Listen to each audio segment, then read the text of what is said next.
ಎಲ್ಲ ವೀಕ್ಷಕರಿಗೂ ಆತ್ಮೀಯವಾದ ನಮಸ್ಕಾರ. ನಾನು ಆದಿತ್ಯ ಮೈಸೂರು. ಇವತ್ತು ನಾವು ಗೋಫ್ಲೆಮಂಗೋ ಎನ್ನುವಂಥ ಸಂಸ್ಥೆಯ ವತಿಯಿಂದ ವಿಶ್ವ ಯೋಗ ದಿನಾಚರಣೆಯ ಕುರಿತಾಗಿ ಒಂದಷ್ಟು ಮಾತನಾಡಲಿದ್ದೇವೆ. ನಮ್ಮೊಟ್ಟಿಗೆ ಶ್ರೀಯುತ ದಿಲೀಪ್ ದೇಶಪಾಂಡೆ ಅವರು ಇದ್ದಾರೆ. ಇವರು ನಮ್ಮ ಸಂಸ್ಥೆಯ ಫೈನಾನ್ಸ್ ಪ್ರಮುಖರು. ಇವತ್ತು ಯೋಗ ದಿನಾಚರಣೆಯ ಕುರಿತಾಗಿ ಹಾಗೂ ಯೋಗದ ಕುರಿತಾಗಿ ಮುಖ್ಯವಾಗಿ ನಮ್ಮೆಲ್ಲರೊಟ್ಟಿಗೆ ಮಾತನಾಡಿದ್ದಾರೆ. ಸರ್, ತಾವು ಯೋಗದ ಬಗ್ಗೆ ಬಹಳಷ್ಟು ಅಧ್ಯಯನ ನಡೆಸಿದ್ದೀರಿ ಅಂತ ಕೇಳ್ಪಟ್ಟಿದ್ದೀವಿ. ಅದರಿಂದ ಒಂದಷ್ಟು ಮಾಹಿತಿಯನ್ನು ಕೊಡಬೇಕಾಗಿ ನಾವು ವಿನಂತಿಸ್ತೇವೆ. ಎಲ್ರಿಗೂ ನಮಸ್ಕಾರ. ನಾನು ದಿಲೀಪ್ ದೇಶಪಾಂಡೆ ಅಂತ. ಮೊದಲನೇದಾಗಿ ಎಲ್ಲರಿಗೂ ಅಂತಾರಾಷ್ಟ್ರೀಯ ಯೋಗ ದಿನಾಚರಣೆಯ ಹಾರ್ದಿಕ ಶುಭಾಶಯಗಳು. ಯೋಗ ಅಂದರೆ ಮೊದಲು ಹೇಳಬೇಕಂದ್ರೆ ಒಟ್ಟಾರೆ ಮಾನವ ಜೀವನದ ಅಂತಿಮ ಲಕ್ಷ್ಯನೇ ಮೋಕ್ಷ. ಇಡೀ ನಮ್ಮ ಭಾರತ ವರ್ಷದಲ್ಲಂತೂ ನಮ್ಮೆಲ್ಲರ ಜೀವನದ ಅಂತಿಮ ಲಕ್ಷ್ಯ ಅಂದರೆ ಮೋಕ್ಷ ಅಂತ ಹೇಳ್ತೀವಿ. ಇದಕ್ಕೇನೆ ಎಲ್ಲ ಶಾಸ್ತ್ರಗಳು ಸಪೋರ್ಟ್ ಆಗಿದ್ದಾವೆ. ಅಂದರೆ ಎಲ್ಲ ವೈದಿಕ ಶಾಸ್ತ್ರಗಳು ನಮಗೆ ಹೇಳೋದು ಈ ಮೋಕ್ಷ ಮಾರ್ಗದಲ್ಲಿ ಹೇಗೆ ಹೋಗಬೇಕು ಅಂತ. ವೇದಗಳಿಂದ ಹಿಡಿದು ಅನೇಕ ಶಾಸ್ತ್ರಗಳು ಬರ್ತವೆ. ಅಂಥ ವೈದಿಕ ಶಾಸ್ತ್ರಗಳಲ್ಲಿ ಷಡ್ ದರ್ಶನಗಳು ಅಂತ ಬರ್ತವೆ, ಅಂದರೆ 6 ದರ್ಶನಗಳು. ಅದರಲ್ಲಿ ಮೊದಲೇದ್ದು ಸಾಂಖ್ಯ ದರ್ಶನ, ಆಮೇಲೆ ನ್ಯಾಯ ದರ್ಶನ, ಮೀಮಾಂಸ ದರ್ಶನ, ವೈಶೇಷಿಕ ದರ್ಶನ, ವೇದಾಂತ ದರ್ಶನ ಮತ್ತು ಯೋಗ ದರ್ಶನ ಅಂತ ಹೇಳ್ಬಿಟ್ಟು ಈ 6 ದರ್ಶನಗಳಲ್ಲಿ ಯೋಗ ದರ್ಶನವೂ ಒಂದು. ಇದನ್ನ ಪತಂಜಲಿ ಮಹರ್ಷಿಗಳು ನಮಗೆ ಕೊಟ್ಟರು. ಅದಕ್ಕಿಂತ ಮುಂಚೆನೂ ಸಹ ನಾವು ವೇದಗಳಲ್ಲಿ ನೋಡಿದರೆ, ವೇದಗಳಲ್ಲಿ ವೇದ ಇರ್ಬೋದು, ಅಂದರೆ ಸಂಹಿತಾ ಭಾಗ, ಅರಣ್ಯಕ ಭಾಗ, ಬ್ರಾಹ್ಮಣ ಭಾಗ, ಇದನ್ನೆಲ್ಲ ಉಪನಿಷತ್ ಭಾಗ ಅಂತ ಇದೆಲ್ಲ ಸೇರಿ ವೇದಗಳು ಅಂತ ಕರೀತೀವಿ. ಅದರಲ್ಲಿ ಉಪನಿಷತ್ತುಗಳಲ್ಲಿ ಸುಮಾರು 20ಕ್ಕಿಂತ ಹೆಚ್ಚು ಉಪನಿಷತ್ತುಗಳೇನಿದ್ದಾವೆ ಅವು ಯೋಗಕ್ಕೆ ಸಂಬಂಧಪಟ್ಟಿರ್ತಕ್ಕಂಥ ಉಪನಿಷತ್ತುಗಳೇ ಆಗಿದ್ದಾವೆ. ಯೋಗ ಶಿಖೋಪನಿಷತ್ತು ಇರ್ಬೋದು, ಯೋಗ ತತ್ವೋಪನಿಷತ್ತು ಇರ್ಬೋದು, ಯೋಗ ಕುಂಡಲ್ಲೋಪನಿಷತ್ತು ಇರ್ಬೋದು. ಈಗ ಸಾಕಷ್ಟು ಉಪನಿಷತ್ತುಗಳೇನಿದ್ದಾವೆ ಅವೆಲ್ಲವೂ ಯೋಗಕ್ಕೆ ಸಂಬಂಧಪಟ್ಟಿರ್ತಕ್ಕಂಥ ಉಪನಿಷತ್ತುಗಳೇ ಆಗಿದ್ದಾವೆ. ಇದರಲ್ಲಿ ನಾವು ಇತ್ತೀಚೆಗೆ ಹೆಚ್ಚು ಅನುಸರಿಸೋದು ಪತಂಜಲಿಯ ಯೋಗ ದರ್ಶನವನ್ನೇ ಅನುಸರಿಸ್ತೀವಿ. ಅದರ ಮೇಲೆ ವ್ಯಾಸ ಮಹರ್ಷಿಗಳು ತಮ್ಮ ಭಾಷ್ಯವನ್ನು ಬರೆದಿದ್ದಾರೆ. ಇನ್ನೊಂದು ಪ್ರಶ್ನೆನ ಕೇಳಬೇಕಾಗಿದೆ ನಿಮಗೆ. ಇವಾಗ ಯೋಗ ಕರ್ಮಸು ಕೌಶಲಂ ಅನ್ನುವಂತಹ ಒಂದು ಗೀತೆಯ ನುಡಿ ಶ್ರೀಕೃಷ್ಣ ಹೇಳಿರುವಂತಹ, ಅದರ ಕುರಿತಾಗಿ ನೀವು ಪ್ರತಿನಿತ್ಯ ನಾವು ಯೋಗ ಅಂತಂದ್ರೆ ಕೇವಲ ಒಂದು ಪ್ರಾಣಾಯಾಮ, ಪ್ರತ್ಯಾಹಾರ ಅಂತ ಒಂದು ಏನು ವಿಚಾರಗಳಿದೆ ಅದಷ್ಟಕ್ಕೆ ಮಾತ್ರ ಸೀಮಿತನಾ, ಅಥವಾ ಇನ್ನೂ ವಿಸ್ತೃತವಾಗಿ ಯೋಗಕ್ಕೆ ಗೀತೆಯ ದರ್ಶನದಲ್ಲಿ ಯಾವ ರೀತಿಯಲ್ಲಿ ಹೇಳಿದ್ದಾರೆ ಅಂತ ಒಂದಷ್ಟು ವಿಷಯ ಹೇಳ್ಬೋದು? ನಾನು ಮೊದಲೇದಾಗಿ ಹೇಳ್ತೀನಿ, ಯೋಗ ಅಂದ್ರೆ ಇವತ್ತಿನ ಜನರಲ್ಲಿ ಏನಾಗಿಬಿಟ್ಟಿದೆ ಅಂದ್ರೆ ಬಾಡಿ ಎಕ್ಸರ್ಸೈಸ್ ಅಂದ್ರೆ ಯೋಗ ಅನ್ಕೊಂಡ್ಬಿಟ್ಟಿದ್ದೀವಿ ನಾವು. ಪ್ರತಿನಿತ್ಯ ವ್ಯಾಯಾಮ ಮಾಡೋದೇನೆ ಯೋಗ. ವಾಸ್ತವಿಕವಾಗಿ ಯೋಗ ಅಂದ್ರೆ ಕೇವಲ ಎಕ್ಸರ್ಸೈಸ್ ಅಲ್ಲ. ಯೋಗ ಅಂದ್ರೆ ಅದನ್ನು ಮೀರಿದ್ದಿದೆ. ನೀವು ಯೋಗ ದರ್ಶನ ಅಭ್ಯಾಸ ಮಾಡಬೇಕಾದ್ರೆ ಮೊದಲಿಗೆ ಪತಂಜಲಿ ಮಹರ್ಷಿಗಳು ಹೇಳೋ ಮೊದಲನೇ ಸೂತ್ರನೇ ಯೋಗ ದರ್ಶನ ಇತ್ತು, ಯೋಗಶ್ಚ ಚಿತ್ತವೃತ್ತಿ ನಿರೋಧ ಅಂತ. ಯೋಗ ಮನುಷ್ಯನ ಮನಸ್ಸಿನ ವೃತ್ತಿಗಳನ್ನು ನಿರೋಧಿಸ್ತಕ್ಕಂಥದ್ದೇ ಯೋಗ ಅಂತ ಹೇಳ್ತಾರೆ. ಯಾಕೆ ಮನಸ್ಸಿಗೆ ಇಂಪಾರ್ಟೆಂಟು? ಮನಸ್ಸಂದ್ರೆ ಒಂದು ಮರ್ಕಟ ಇದ್ದ ಹಾಗೆ, ಯಾವಾಗಲೂ ಆ ಕಡೆ ಈ ಕಡೆ ಮೂವ್ ಮಾಡ್ತಾ ಇರುತ್ತೆ. ಅದನ್ನೇ ನೀವು ಹೇಳಿದಾಗೆ ಭಗವದ್ಗೀತೆಯಲ್ಲಿ ಪರಮಾತ್ಮ ಹೇಳ್ತಾನೆ, ಪ್ರತಿಯೊಬ್ಬ ಮನುಷ್ಯನಿಗೂ ಸಹ ಅತಿ ದೊಡ್ಡ ಪರಮಾಪ್ತ ಮಿತ್ರ ಅಂದ್ರೆ ಮನಸ್ಸು. ಅದೇ ರೀತಿ ಪ್ರತಿಯೊಬ್ಬನಿಗೂ ಪರಮಶತ್ರು ಅಂದ್ರೂ ಆತನ ಮನಸ್ಸೇ ಅಂತ. ಯಾಕೆ ಎರಡೂ ಯಾಕೆ ಅಂದ್ರೆ, ಯಾವನ ಮನಸ್ಸು ಆತನ ನಿಯಂತ್ರಣದಲ್ಲಿದೆಯೋ ಅವನಿಗೆ ಪರಮಾತ್ಮ ಮಿತ್ರನಾಗ್ತದೆ. ಯಾವ ಮನುಷ್ಯನ ನಿಯಂತ್ರಣದಲ್ಲಿ ಮನಸ್ಸಿಲ್ವೋ ಅವನಿಗೆ ಅದೇ ಶತ್ರು ಆಗತ್ತೆ. ಹೀಗಾಗಿ ಬಿಟ್ಟು ಯೋಗ ಅಂತಕ್ಕಂಥದ್ದು ನಮ್ಮ ವೃತ್ತಿಗಳನ್ನ ನಿರೋಧಿಸ್ತಕ್ಕಂಥದ್ದು. ಈ ಯೋಗದಲ್ಲಿ ನಾವು 4 ಭಾಗ ಮಾಡ್ತೀವಿ ಜನರಲಿ, ಉಪನಿಷತ್ತುಗಳಲ್ಲಿ ಬರೋದು ರಾಜಯೋಗ, ಮಂತ್ರಯೋಗ, ಲಯಯೋಗ ಮತ್ತು ಹಠಯೋಗ ಅಂತ. ಪತಂಜಲಿ ಮಹರ್ಷಿಗಳು ಅಷ್ಟಾಂಗ ಯೋಗದ ವರ್ಣನೆಯನ್ನು ಮಾಡುತ್ತಾರೆ. ಅದು ಸಾಮಾನ್ಯವಾಗಿ ಹಠಯೋಗದ ಒಂದು ಭಾಗ. ಅದರಲ್ಲಿ ಬರುತ್ತೆ ಯಮ, ನಿಯಮ, ಆಸನ, ಪ್ರಾಣಾಯಾಮ, ಪ್ರತ್ಯಾಹಾರ, ಧ್ಯಾನ, ಧಾರಣ ಮತ್ತು ಸಮಾಧಿ. ಜೀವಿ ಯಮದಿಂದ ಸಮಾಧಿವರೆಗೂ ತಲುಪೋದೇನಿದೆ ಅದನ್ನೇ ಅಲ್ಲಿ ಪರಮಾತ್ಮ ಹೇಳ್ತಾನೆ. ಸಮಾಧಿ ಅಂದ್ರೆ ಅಮನಸ್ಕ ಸ್ಥಿತಿ. ನಾನು ಇದ್ದು ಇಲ್ಲದೆ ಆಗಿರೋದು. ನಾನು ನಿತ್ಯ ಕರ್ಮದಲ್ಲಿ ಇರ್ತೇನೆ, ಆದ್ರೆ ಅದು ಯಾವುದು ನನಗೆ ಲಿಪ್ತ ಆಗದೆ ಇರೋದು, ಅದು ಅಮನಸ್ಕ ಸ್ಥಿತಿ ಅಂತ ಕರಿತೀವಿ. ಅದನ್ನೇ ಪರಮಾತ್ಮ ಅರ್ಜುನನಿಗೆ ಬೋಧನೆ ಮಾಡ್ತಾನೆ. ಈಗ ನಾವು ಒಂದೊಂದಾಗಿ ನೋಡೋದಾದ್ರೆ, ಯಮ ಅಂದ್ರೇನು, ನಿಯಮ ಅಂದ್ರೇನು, ಆಸನ ಅಂದ್ರೇನು, ಪ್ರಾಣಾಯಾಮ, ಪ್ರತ್ಯಾಹಾರ, ಇದನ್ನು ಒಂದೊಂದಾಗಿ ನಾವು ನೋಡ್ಕೊಂಡು ಹೋದ್ರೆ, ಯಮ ಅಂದ್ರೆ ಏನಂದ್ರೆ ನಾವು ಹೇಗಿರ್ಬೇಕು ಅಂತಕ್ಕಂಥದ್ದು. ಅಲ್ಲಿ ಮುಖ್ಯವಾಗಿ ಏನು ಬರುತ್ತೆ ನಿಮಗೆ, ಅಹಿಂಸೆಯನ್ನ ಪಾಲನೆ ಮಾಡ್ತಕ್ಕಂಥದ್ದು, ಸತ್ಯವನ್ನ ಮಾತಾಡೋದು, ಯಾವತ್ತು ಸುಳ್ಳು ಮಾತಾಡಬಾರದು ಮನುಷ್ಯ. ಅಹಿಂಸೆ, ಸತ್ಯ, ಬ್ರಹ್ಮಚರ್ಯ ಪರಿಪಾಲನೆ, ಪರಿಗ್ರಹ, ಆಸ್ತೇಯ ಅಂತ ಬರುತ್ತೆ. ಅದರಲ್ಲಿ ಏನಂದ್ರೆ ಅಹಿಂಸೆ ಅಂತೂ ಎಲ್ಲರಿಗೂ ಗೊತ್ತು, ಯಾವುದೇ ಪ್ರಾಣಿಗೆ ಹಿಂಸೆ ಮಾಡಬಾರದು, ಯಾವಾಗಲೂ ಸತ್ಯವನ್ನು ನುಡಿತಾ ಇರಬೇಕು. ಬ್ರಹ್ಮಚರ್ಯದ ಪರಿಪಾಲನೆ, ವಿವಾಹ ಆಗದೆ ಇರೋರಂತೂ ಕಡ್ಡಾಯವಾಗಿ ಬ್ರಹ್ಮಚರ್ಯ ಪರಿಪಾಲನೆ ಮಾಡೋದು. ಇನ್ನು ವಿವಾಹ ಆದವ್ರು ಹೇಗೆ ಬ್ರಹ್ಮಚರ್ಯ ಪರಿಪಾಲನೆ ಮಾಡಬೇಕಂದ್ರೆ, ಪದ್ಮಪುರಾಣದಲ್ಲಿ ರುದ್ರದೇವರು ಹೇಳ್ತಾರೆ ಏನಂದ್ರೆ ಪಾರ್ವತಿ ದೇವಿಯವರಿಗೆ ಪುರುಷ ಅಥವಾ ಸ್ತ್ರೀ ತನ್ನ ಹೆಂಡತಿಯಲ್ಲಿ ಮಾತ್ರ ಆಸಕ್ತನಾಗಿರಬೇಕು ಅಥವಾ ಸ್ತ್ರೀ ತನ್ನ ಗಂಡನಲ್ಲಿ ಮಾತ್ರ ಆಸಕ್ತನಾಗಿರಬೇಕು, ಅದು ಬ್ರಹ್ಮಚರ್ಯವೇ. ನಾವು ಪರಸ್ತ್ರೀಯರು ಅಥವಾ ಪರಪುರುಷರನ್ನು ನೋಡುವುದೆಲ್ಲ ಬ್ರಹ್ಮಚರ್ಯ ಅಂತ ಕರೆಸ್ಕೊಳ್ಳೋದಿಲ್ಲ. ಆ ರೀತಿ ಅವರು ಬ್ರಹ್ಮಚರ್ಯ ಪರಿಪಾಲನೆ ಮಾಡ್ತಕ್ಕಂಥದ್ದು. ಆಸ್ತೇಯ ಅಂದ್ರೆ ಒಂದು ವಸ್ತುವಿನಲ್ಲೇ ನಾವು ಕೇಂದ್ರೀಕೃತವಾಗಿ ಕೆಲಸ ಮಾಡ್ತಕ್ಕಂಥದ್ದು. ಪರಿಗ್ರಹ ಅಂದ್ರೆ ನಮ್ಮಲ್ಲಿ ಇರ್ತಕ್ಕಂಥ ದುರಾಸೆಗಳು, ದುಶ್ಚಟಗಳು, ಈ ಅಸೂಯೆ, ಈ ಭಾವನೆಗಳನ್ನು ಬಿಡ್ತಕ್ಕಂಥದ್ದು ಯಮ. ಇನ್ನು ಎರಡನೇದ್ದು ನಿಯಮ. ನಿಯಮ ಅಂದ್ರೆ ಹೆಸರು ಹೇಳುತ್ತೆ ಹೇಗಿರಬೇಕು ಅಂತ ಹೇಳ್ಬಿಟ್ಟು. ಇದರಲ್ಲಿ ಮೊದಲೇದು ಬರುತ್ತೆ ನಿಮಗೆ ಶೌಚ ಅಂತ ಹೇಳ್ತಾರೆ, ಅಂದ್ರೆ ಶುದ್ಧ ಆಗಿರಬೇಕು. ಮಡಿ ಅಂದ್ರೆ ಪ್ರತಿನಿತ್ಯ ಸ್ನಾನ ಮಾಡೋದು, ಹಲ್ಲು ಉಜ್ತಕ್ಕಂಥದ್ದು, ಈ ರೀತಿ ಮನುಷ್ಯ ಹೇರ್ ಕಟ್ ಮಾಡೋದು, ಶೇವಿಂಗ್ ಮಾಡೋದು, ಇವೆಲ್ಲ ಏನಿರುತ್ತಲ್ಲ ನಾವು, ಇದು ಶೌಚ. ಮನುಷ್ಯ ಶುದ್ಧನಾಗಿರಬೇಕು. ಎರಡನೇದ್ದು ಸಂತೋಷ. ಶರೀರ ಎಷ್ಟು ಶುದ್ಧ ಇರುತ್ತೋ ಅಷ್ಟೇ ಮನಸ್ಸು ಶುದ್ಧ ಇರಬೇಕು ಮನುಷ್ಯನಿಗೆ, ಅಂದ್ರೆ ಸಂತೋಷವಾಗಿರ್ಬೇಕು ಮನುಷ್ಯ, ಅದು ಸಂತೋಷ. ಮೂರನೇದ್ದು ತಪಸ್ಸು, ಅದು ಹೆಸರು ಹೇಳುತ್ತೆ ನಾವು ತಪಸ್ಸು ಮಾಡ್ತಕ್ಕಂಥದ್ದು. ನಾಲ್ಕನೇದ್ದು ಸ್ವಾಧ್ಯಾಯ ಅಂತ ಕರಿತೀವಿ. ಸ್ವಾಧ್ಯಾಯ ಅಂದ್ರೆ ರಿಪೀಟ್ ಆಗಿ ಅಭ್ಯಾಸ ಮಾಡೋದು ಅಂತ. ಹಿಂದಿನ ಕಾಲದಲ್ಲಿ ವೇದಗಳನ್ನ ರಿಪೀಟ್ ಆಗಿ ಓದ್ತಾ ಇದ್ರು, ಮಂತ್ರಗಳನ್ನ ಪ್ರತಿನಿತ್ಯ ಅನ್ನಬೇಕು ಅಂತ ಹೇಳ್ತೀವಿ, ಇಲ್ಲಾಂದ್ರೆ ನೆನಪಾರು ಹೋಗೋ ಸಾಧ್ಯತೆ ಇರುತ್ತೆ. ಅದೇ ರೀತಿ ನಾವು ಮಾಡೋ ಕೆಲಸನೂ ಅಷ್ಟೇ.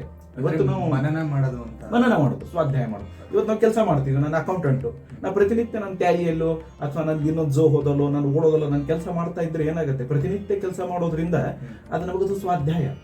ಅದಕ್ಕೆ ಗ್ಯಾಪ್ ಕೊಡಬಾರ್ದು. ತುಂಬಾ ಜನ ಹೇಳ್ತಾರೆ ನಾವು ಒಂದು ತಿಂಗಳು ಗ್ಯಾಪ್ ಆಗಿ ಬರ್ತೀವಿ, ನಾವು ಫುಲ್ ಫ್ರೆಶ್ ಆಗಿ ಬರ್ತೀವಿ, ಅದೆಲ್ಲ ಹುಚ್ಚತನ. ಅದು ಕರ್ಮವನ್ನು ಮಾಡ್ತಕ್ಕಂಥ ಪ್ರತಿನಿತ್ಯ ಕರ್ಮ ಮಾಡಬೇಕು. ನಾವು 1 ತಿಂಗಳು ಗ್ಯಾಪ್ ಕೊಟ್ಟೆ, 2 ತಿಂಗಳು ಗ್ಯಾಪ್ ಕೊಟ್ಟೆ ಅಂದ್ರೆ ಅವರಲ್ಲಿರ್ತಕ್ಕಂಥ ಅದೇನು ಆಲಸ್ಯ ಇನ್ನೂ ಅಧಿಕ ಆಗುತ್ತೆ. ಹೀಗಾಗಿ ಯಾವಾಗಲೂ ಮನುಷ್ಯ ಸ್ವಾಧ್ಯಾಯವನ್ನು ಮಾಡ್ತಕ್ಕಂಥದ್ದು ಇರುತ್ತೆ. ಇದು ಆದಮೇಲೆ ಈಶ್ವರ ಪ್ರಣಿಧಾನ ಅಂತ ಬರುತ್ತೆ ಕೊನೆ. ಈಶ್ವರ ಪ್ರಣಿಧಾನ ಅಂದ್ರೆ ಭಕ್ತಿ. ಬಹಳ ಜನ ಅದು ಯೋಗದಲ್ಲಿ ತಗೊಳ್ಳಲ್ಲ, ಭಕ್ತಿ ಯೋಗ ಅಂತ ಕರೀತಾರೆ. ಭಕ್ತಿ ಬಹಳ ಇಂಪಾರ್ಟೆಂಟ್. ಅದನ್ನ ಸ್ವಯಂ ಪತಂಜಲಿಗಳು ಹೇಳ್ತಾರೆ, ಪರಮಾತ್ಮನ ಪ್ರತಿ ಭಕ್ತಿ ಇಲ್ಲದೆ ಏನು ಮಾಡಿದ್ರು ಅದರಲ್ಲಿ ಬೆಲೆ ಇಲ್ಲ ಅಂತ. ನಾನು ಹೇಳಿದೆ ಆವಾಗಲೇ, ಮೋಕ್ಷವೇ ಪ್ರತಿಯೊಂದು ಶಾಸ್ತ್ರದ ಅಂತಿಮ ನಿರ್ಣಯ ಅಂತ ಹೇಳಿಬಿಟ್ಟು, ಅಲ್ಲಿ ಭಕ್ತಿ ಇಲ್ಲದೆ ಇರತಕ್ಕಂಥದ್ದು ಅದಕ್ಕೆ ಬೆಲೆ ಇಲ್ಲ. ಹೀಗಾಗಿ ನಮಗೆ ಶುದ್ಧವಾದ ಭಕ್ತಿ ಪರಮಾತ್ಮನ ಪ್ರತಿ ಇರಬೇಕು. ಯಮ ನಿಯಮ ಆಯಿತು. ಮೂರನೇದು ಇಂಪಾರ್ಟೆಂಟ್ ಆಸನ. ಈಗ ನಾವು ಮಾಡ್ತಿರೋದೆಲ್ಲ ಅದನ್ನೇ, ಅದು ಫಿಸಿಕಲ್ ಎಕ್ಸಸೈಸು, ಅದು ಬೇಕೇ ಬೇಕು. ನಿಮ್ಮ ಮನಸ್ಸೆಲ್ಲ ಗಟ್ಟಿ ಇದೆ, ನೀವು ಎಲ್ಲ ನೆಟ್ಟಗಿದ್ದೀರಾ, ಬಾಡಿ ಕಾಯನೇ ದೃಢ ಇಲ್ಲ ಅಂದ್ರೆ ಏನು ಅದಕ್ಕೆ ವ್ಯಾಲ್ಯೂವೇ ಇಲ್ಲಲ್ಲ. ನಮ್ಮ ಶರೀರನೂ ಶುದ್ಧ ಆಗಿರ್ಬೇಕು. ಆದಿ ವ್ಯಾಧಿಗಳಿಂದ ನಾವು ಮುಕ್ತರಾಗಿರ್ಬೇಕು. ಎಲ್ಲಿ ವ್ಯಾಧಿ ಇರುತ್ತೆ, ನಿಮ್ಮ ಶರೀರ ವ್ಯಾಧಿ ಇದೆ, ನಿಮ್ಮ ಶರೀರ ದುರ್ಬಲ ಇದೆ, ನಿಮಗೆ ಇವು ಯಾವುದೂ ಮಾಡೋಕ್ಕಾಗಲ್ಲ. ನಿಮಗೆ ಚಳಿ ಜ್ವರ ಇದೆ, ನಿಮಗೆ ಸ್ನಾನ ಮಾಡಿ ಅಂದ್ರೆ ಯಾಕೆ ಸಾಧ್ಯ? ಅದು ಸಾಧ್ಯ ಆಗೋದಿಲ್ಲ. ಅದಕ್ಕೇನೆ ಶರೀರವೂ ಸಹಿತ ಬಲಿಷ್ಠವಾಗಿರ್ಬೇಕಂತ ಆಸನಗಳು ಹೇಳಿದ್ರು. ಸಾಕಷ್ಟು ಆಸನಗಳು ನೋಡ್ತೀವಿ ನಾವು, ಮತ್ಸ್ಯಾಸನ, ಕೂರ್ಮಾಸನ, ಈ ರೀತಿ ಅನೇಕ ಆಸನಗಳನ್ನ, ಶೀರ್ಷಾಸನ. ಅದರಿಂದ ನಮ್ಮ ಮತ್ತೆ ಮುದ್ರೆಗಳು ಬರ್ತಾವೆ, ಅದರಲ್ಲಿ ಮುದ್ರೆಗಳನ್ನು ಮಾಡೋದು, ಇದು ಆಸನ. ನಾಲ್ಕನೇದು ಪ್ರಾಣಾಯಾಮ. ಇದು ಬಹಳ ಮುಖ್ಯ. ಇತ್ತೀಚೆಗೆ ಸ್ವಲ್ಪ ಅದೊಂದು ಟ್ರೆಂಡ್ ಆಗಿದೆ, ಪ್ರಾಣಾಯಾಮ ಮಾಡೋದು ಅಂತ.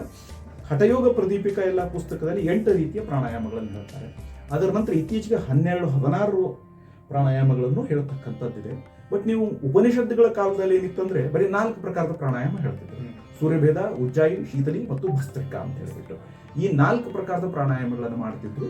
ಒಂದು ಪ್ರಾಣಾಯಾಮ ಅಂದ್ರೆ ಅದರಲ್ಲಿ 3 ಬರುತ್ತೆ ನಿಮಗೆ, ರೇಚಕ, ಪೂರಕ ಮತ್ತು ಕುಂಭಕ. ರೇಚಕ ಅಂದ್ರೆ ಇದು ಸೂರ್ಯನಾಡಿ, ಚಂದ್ರನಾಡಿ ಅಂತ ಕರಿತೀವಿ ನಾವು.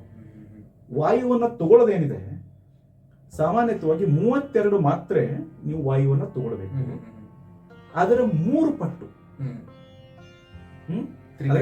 3 ಟೈಮ್ಸ್ ಅಂದ್ರೆ 96 ಮಾತ್ರೆಗಳು ನೀವು ಕುಂಭಕ ನಿಲ್ಲಿಸ್ಕೊಳ್ಬೇಕು. 2 ಟೈಮ್ಸ್ ಅಂದ್ರೆ 64 ಮಾತ್ರೆ ವಾಯುವನ್ನ ನಿಮ್ಮ 2 ಮಾತ್ರ ಕಾಲ 3 ಮಾತ್ರ ಕಾಲ ತಗೊಂಡು 2 ಕಾಲ ಅದನ್ನ. ಒಂದು ಮಾತ್ರೆ ಕಾಲ ಅಂದ್ರೆ ಏನು ಅನ್ನೋದು ಕ್ವಶನ್ ಬರುತ್ತಲ್ಲ. ಸಾಮಾನ್ಯವಾಗಿ ಏನ್ ಹೇಳ್ತಾರೆ, ನಿಮ್ದೇನು ಕಾಲು ಮಂಡೆ ಇರುತ್ತಲ್ಲ, ಅದನ್ನ ನಿಧಾನಕ್ಕೂ ಅಲ್ಲ, ಅತಿ ಫಾಸ್ಟು ಅಲ್ಲ, ಕರೆಕ್ಟ್ ತಗೊಂಡು ಬಂದ್ಬಿಟ್ಟು ಒಂದು ಚಿಟಿಕೆ ಹೊಡಿತೀರಲ್ಲ, ಅಷ್ಟೇ ಟೈಮಿಗೆ ಒಂದು ಮಾತ್ರ ಕಾಲ ಅಂತ ಕರಿತೀವಿ. ಇದನ್ನ ನಾವು ಸಾಮಾನ್ಯವಾಗಿ ನೀವು ಯಾವುದೇ ಟೈಮ್ ಇಂದನೂ ಮಾಡ್ಬೋದು. ಅದು ನಿಮ್ಗೆ ಇಷ್ಟ ದೈವದ ಮಂತ್ರಗಳಿಂದ ಮಾಡ್ಬೋದು. ಜನರಲಿ ಪ್ರಿಫರಬಲಿ ಮಾಡತಕ್ಕಂಥದ್ದು ಗಾಯತ್ರಿ ಮಂತ್ರದಿಂದ ಮಾಡ್ತೀವಿ. ಅದಕ್ಕೆ ಹಿಂದೆ ಇವನ್ನೆಲ್ಲ ಹಾಕಿಬಿಟ್ಟು ಸಪ್ತಲೋಕಗಳು ಎಲ್ಲ ಹಾಕಿ ನೀವು ಗಾಯತ್ರಿ ಮಂತ್ರ ಅಂದ್ರೆ ಅದು 32 ಮಾತ್ರನೇ ಆಗತ್ತೆ. ಅವಾಗ ಅದು ಅತ್ಯಂತ ಶಾಸ್ತ್ರೀಯವಾದದ್ದು. ಇಲ್ಲ ನಮಗೆ ಅಷ್ಟು ಟೈಮ್ ಆಗಲ್ಲ, ಅದಕ್ಕೆ ಕೆಲವು ಜನರಿಗೆ ಪ್ರಾರಂಭಿಕ ಹಂತದಲ್ಲಿ ಆಗೋದಿಲ್ಲ, 32 ಮಾತ್ರನೇ ಮಾಡ್ಬೇಕಂತಿಲ್ಲ. ನೀವು 10 ಮಾತ್ರೆ ಮಾಡಿದ್ರೆ 10, 30, 20 ಈ ಕ್ರಮದಲ್ಲೇ ಮಾಡಬೇಕು. ಹಿಂಗಿರುತ್ತೆ ಇದು ಪ್ರಾಣಾಯಾಮ.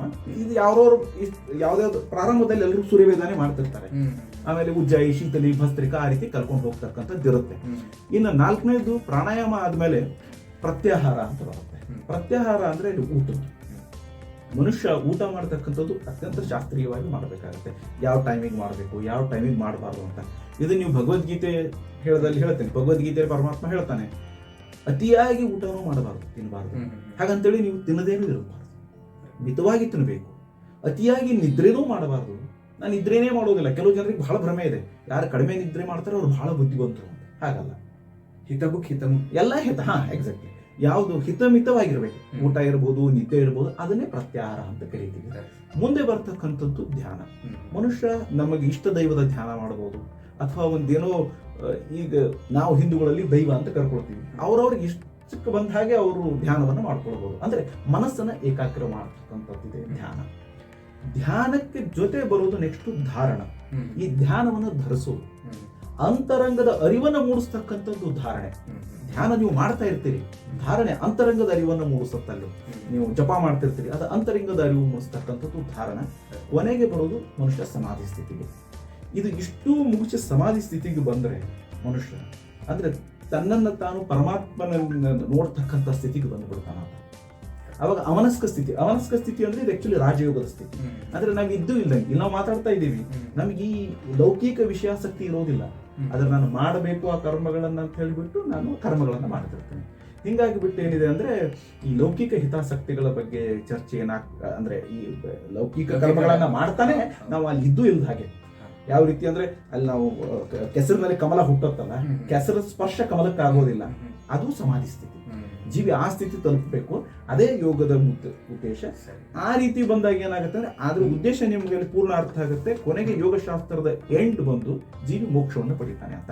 ಹೀಗಾಗಿ ಬಹಳ ಜನ ಆಸನ ಅಂದ ತಕ್ಷಣ ಇವತ್ತು ಪ್ರತಿ ಜೂನ್ 21ನೇ ತಾರೀಕಿಗೆ 4 ಸೂರ್ಯ ನಮಸ್ಕಾರ ಹಾಕಿ ಮುಗಿಸ್ಬಿಡ್ತಾರೆ. ಅಲ್ಲ, ಅದು ಒಂದು ಒಳ್ಳೇದು, ಅಟ್ಲೀಸ್ಟ್ ಅದನ್ನಾದ್ರೂ ಮಾಡ್ತಿದ್ದಾರೆ, ಜಾಗೃತಿ ಮೂಡ್ತಾ ಇದೆ, ಅದೇನು ತಪ್ಪು ಅಂತಿಲ್ಲ. ಸೊ ಇದನ್ನೂ ಸಹಿತ ಅಭ್ಯಾಸ ಇದನ್ನು ಇವೆಲ್ಲಾನು ನೀವು ಯಮ ನಿಯಮ ಆಸನ ಎಲ್ಲವನ್ನೂ ಜೀವನದಲ್ಲಿ ಅಳವಡಿಸ್ಕೊಳ್ಬೇಕಾಗಿರೋದು ಬಹಳ ಮುಖ್ಯ ಆಗಿದೆ. ಹಾಗೆ ಆಮೇಲೆ ಇನ್ನೊಂದು ಅಂತಿಮವಾಗಿ ಒಂದು ಪ್ರಶ್ನೆ ಕೇಳಬೇಕಾಗಿದೆ, ಅದನ್ನ ಸಂಕ್ಷಿಪ್ತವಾಗಿ ತಿಳ್ಕೋಬಹುದು.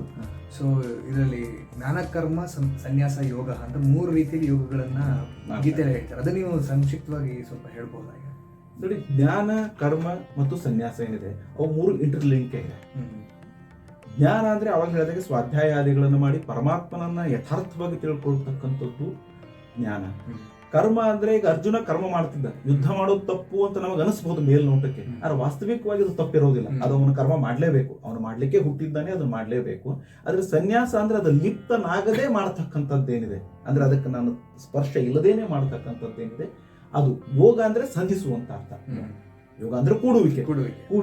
ಇಲ್ಲಿ ಮೊದಲನೇದು ಹೇಳ್ತಾರೆ ಯೋಗಶ್ಚ ಚಿತ್ತವೃತ್ತಿ. ಅಂದ್ರೆ ಇದು ಯಾವುದರಲ್ಲೂ ನಾವು ಆಸಕ್ತರಾಗದೆ, ನಾವು ಇದಕ್ಕೆ ಹುಟ್ಟಿದೀವಿ, ಮನುಷ್ಯರಾಗಿ ಹುಟ್ಟಿದೀವಿ, ನಾವು ಊಟ ಮಾಡಬೇಕು, ನಾವು ಇದನ್ನೆಲ್ಲ ಮಾಡಬೇಕು ಅಂತ ಹೇಳಿಬಿಟ್ಟು ಯಾವುದನ್ನು ನಾವು ಮಾಡದೆ ನಮ್ಮ ಮನಸ್ಸನ್ನ ನಿಯಂತ್ರಣದಲ್ಲಿ ಇಟ್ಕೊಂಡು ನಾವು ವೇದಾಧ್ಯಯನ ಅಥವಾ ಶಾಸ್ತ್ರಾಧ್ಯಯನ ಮಾಡೋದು, ಅಥವಾ ನಮ್ಮ ರೆಗ್ಯುಲರ್ ವೈದಿಕ ಅಥವಾ ಲೌಕಿಕ ಕರ್ಮಗಳನ್ನು ಮಾಡೋದು.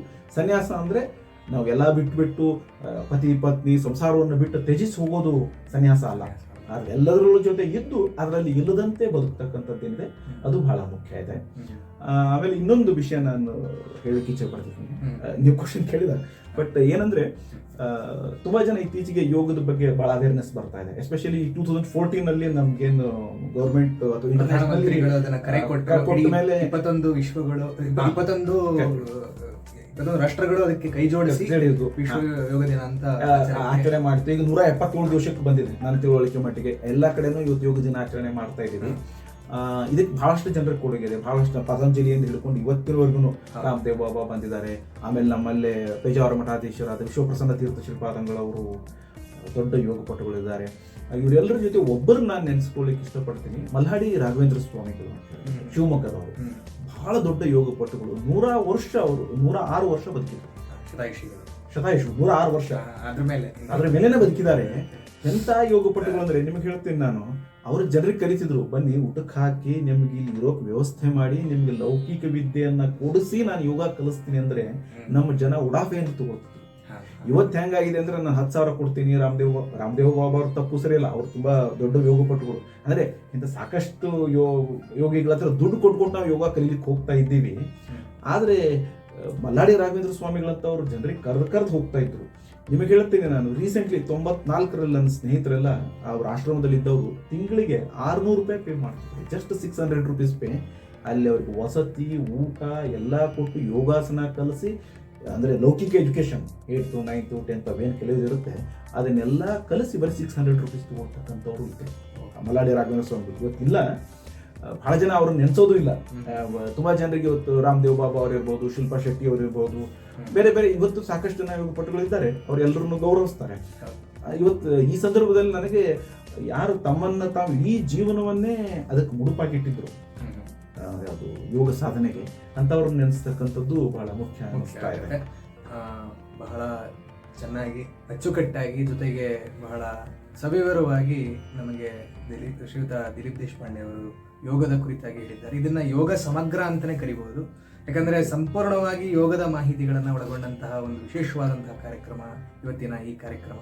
ಅದರಿಂದ ನಿಮಗೆ ನಮ್ಮ ಕಡೆಯಿಂದ, ನಮ್ಮ ಸಂಸ್ಥೆಯ ಕಡೆಯಿಂದ ಹೃತ್ಪೂರ್ವಕವಾದಂತಹ ಧನ್ಯವಾದಗಳು. ಥ್ಯಾಂಕ್ಸ್ ತುಂಬ ಧನ್ಯವಾದಗಳು. Thank you.